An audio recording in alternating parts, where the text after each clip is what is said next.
Mensagem número 56, Jesus e dificuldade. Baseada no Evangelho de João, capítulo 14, versículo 27, onde Jesus diz: não se turbe o vosso coração. E Emmanuel comenta: Jesus nunca prometeu aos discípulos qualquer isenção de dificuldades, mas com frequência reclamava-lhes o coração para a confiança. No cenáculo, descerrando afetuoso o coração para os aprendizes, dentre muitas palavras de esperança e de amor, asseverou com firmeza: não se turbe o vosso coração, nem se atemorize. Pacificava o ânimo dos companheiros timoratos entre quatro paredes, sabendo que em derredor se agigantava a trama das sombras. Lá fora, Judas era atraído aos conchavos da deserção. Sacerdotes confabulavam com escribas e fariseus sobre o melhor processo de enganarem o povo, para que o povo pedisse a morte dele. Agentes do Sinédrio penetravam pequenos agrupamentos de rua, assulando contra ele as forças da opinião. Perseguidores desencarnados excitavam o cérebro dos guardas que o deteriam no cárcere, e quantos lhe seguiam a atividade, regurgitando ódio gratuito, prelibavam-lhe o suplício. Jesus, percussiente, não desconhecia a conspiração das trevas. Entretanto, lúcido e calmo, findo o entendimento com os irmãos de apostolado, dirige-se à oração no jardim para, além da oração, confiar-se aos testemunhos supremos. Não procures, assim, fugir à luta que te afere o valor. Aceita os desafios da senda, como quem se reconhece chamado a batalhar pela vitória do bem, com a obrigação permanente de extinguir o mal em nós mesmos. E não apeles para o Senhor como advogado da fuga calculada ao dever. Lembra-te de que o Mestre a ninguém prometeu avenidas de sonho e horizontes azuis na terra, mas sim, convicto de que a tempestade das contradições humanas não poupariam a ele próprio, advertiu-nos sensatamente: não se vos turbe o coração. Essa mensagem, ela é riquíssima em termos de ensinamento, né? Porque ela traz exatamente um ensinamento sobre um mau hábito até que muitas pessoas religiosas têm, né? Quando fazem suas orações a Deus ou a Jesus, porque as pessoas normalmente pedem que seja afastado do seu caminho as dificuldades, né?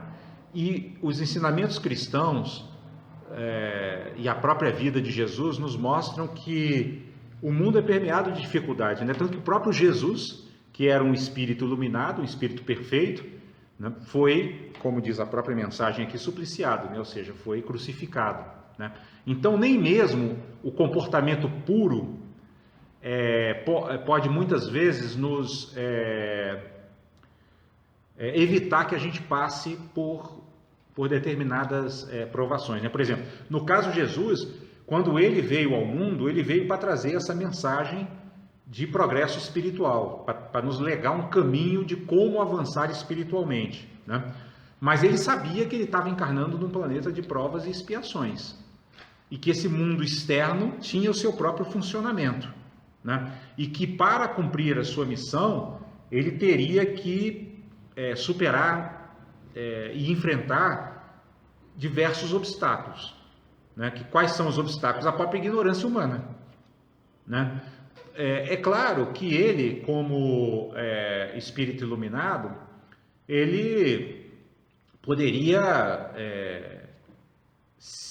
como é que se diz assim, se sair bem de qualquer circunstância difícil, até da própria crucificação, se ele assim o quisesse. Só que ele queria deixar a mensagem.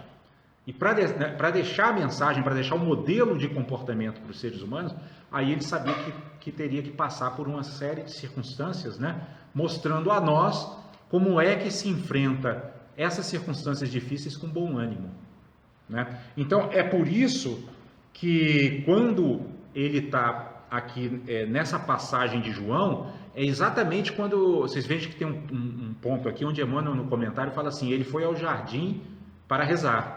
Esse jardim é o Jardim das Oliveiras. Eles estavam ali no Jardim das Oliveiras já no dia, se eu não me engano, no dia anterior à prisão dele. Então, lá na frente, Emmanuel também diz assim, que Jesus, percussiente, já sabia de tudo que estava acontecendo. Por isso que eu digo que se ele quisesse evitar, né, ele tinha todos esses poderes paranormais que um ser iluminado tem. Ele sabia o que os outros estavam tramando lá fora sem precisar estar vendo com seus olhos, porque ele percebia para além dos sentidos. Né? Porque essa é uma característica do ser iluminado, ele não está preso aos sentidos. Né? Ele não precisa que apareça na frente dos seus olhos para ele ver. Né? Ele não precisa que a pessoa fale para ele saber o que ela está pensando. Né? Ele vê no fundo da alma e ele vê a distância, né? E ele se desloca, enfim, todos esses poderes que a gente sabe, né? Que não precisa nem ser iluminado, alguns às vezes apenas por treinamento mental conseguem ter. Né? Então, seria muito fácil para ele, se ele tivesse preocupado consigo mesmo, ter escapado dessa situação. Mas ele veio por uma opção de trazer uma mensagem para a gente e nos dizer: olha, para vocês que estão encarnados nesse planeta de provas e expiações superarem todas as suas deficiências, todos os débitos que vocês contraíram no passado, o caminho é esse. Né? E aí ele mesmo vivencia, né, o que ele em outras passagens do Evangelho chama de cada um carregar a sua cruz. Né? O que é a cruz? As suas próprias negatividades que precisam ser superadas. Né?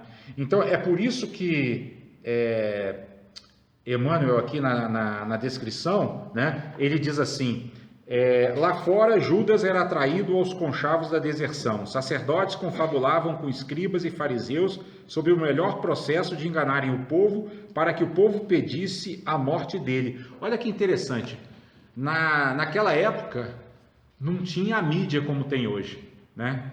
Que a mídia que faz isso hoje, né?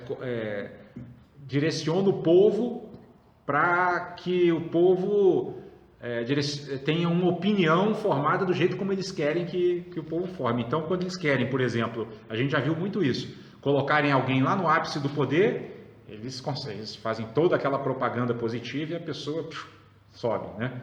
Quando eles querem derrubar, também botam lá embaixo, né? Então,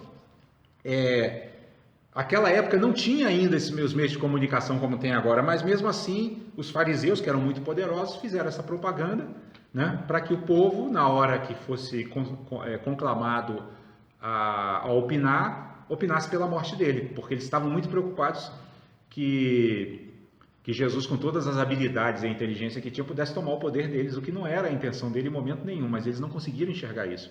Vocês lembram que, acho que se eu não me engano, foi na nossa reunião do sábado passado, eu falei que a gente, quando está diante de um mestre, para que a gente reconheça o mestre, a gente precisa ter dentro de nós um conteúdo interno, um karma já, né, positivo, que nos permita reconhecer o mestre. Se lá nas nossas estruturas kármicas a gente tiver uma estrutura de avidez pelo poder, que no budismo eles chamam o reino dos semideuses, né, sempre querendo conquistar, sempre querendo ganhar mais, né, sempre querendo competir para chegar na frente dos outros, a gente vai olhar até para um mestre, como era o caso de Jesus. Os fariseus olhavam para ele e viram nele o quê? Um concorrente perigoso, porque era o que eles tinham dentro dele, né? Então, é muito interessante da gente analisar isso para a gente ver como que a nossa visão determina a forma como a gente percebe os fenômenos, né? A gente não se relaciona com os objetos lá fora, né? Tanto é que os 12 discípulos olharam para Jesus e viram, ele é o Messias, né? Ele tem todas as características do Messias, né? Faz milagres, é sábio, cura, é compassivo, né? É generoso. Já os fariseus olharam para a mesma individualidade e viram nele o quê? Opa, é um cara que está cativando o povo, todo mundo está gostando dele, né?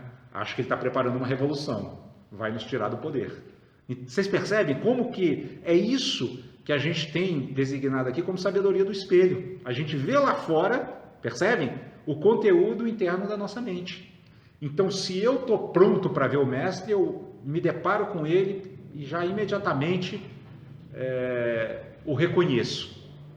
Mas se eu não estou preparado, eu vou construir a forma, né, que eu imagino que seja a verdadeira. Né? Então, isso mostra bem, pessoal, essa mensagem inclusive mostra bem como que o processo da realidade é realmente construído pela mente. Né? A gente não tem uma realidade pronta lá fora. Nós a construímos o tempo todo. Daí por que é importante a gente saber lidar com as dificuldades, como essa mensagem está dizendo. Por quê? Porque à medida em que a gente lida com as dificuldades com sabedoria, a gente purifica nosso karma. E a gente consegue enxergar melhor o mestre, inclusive o mestre interior que já habita em nós. Porque, por incrível que pareça, todas as circunstâncias da nossa vida, elas estão sempre nos convidando a descobrir essa sabedoria que já está aqui dentro. A descortinar essa sabedoria que já está aqui dentro. Mas o que está faltando? A purificação da nossa mente e do nosso coração. Nós ainda estamos com estruturas kármicas muito pesadas, que não nos permitem, inclusive, captar as próprias intuições que vêm do mundo espiritual, porque a todo momento os espíritos, né, estão os espíritos elevados, os espíritos amigos, os espíritos familiares, estão nos intuindo para que a gente tome sempre o melhor caminho, né, faça as melhores escolhas. Mas as nossas estruturas kármicas internas ainda muito densas, vamos dizer assim, né, não nos permitem captar isso. A gente só consegue ver o que é muito concreto, o que está acontecendo e que afeta os nossos sentidos. Né? A gente tem dificuldade de se conectar com o que é elevado. Né? Então isso mostra como é importante a gente compreender essa mensagem. A mensagem chama Jesus de dificuldade, mas a passagem do Evangelho diz como? Não se turbe o vosso coração. Ou seja, para que a gente tenha um olhar límpido e claro e enxergue as coisas com clareza, sem distorção, a gente precisa pacificar nosso coração. Não se turbe o vosso coração. Vocês vejam que o verbo turbar é mais ou menos o mesmo radical de turbulência. Então nós temos que acalmar as nossas turbulências internas, né? Para que com o nosso coração sereno, a nossa mente fique límpida e a gente veja claramente as oportunidades que nos estão sendo oferecidas cotidianamente de crescimento espiritual.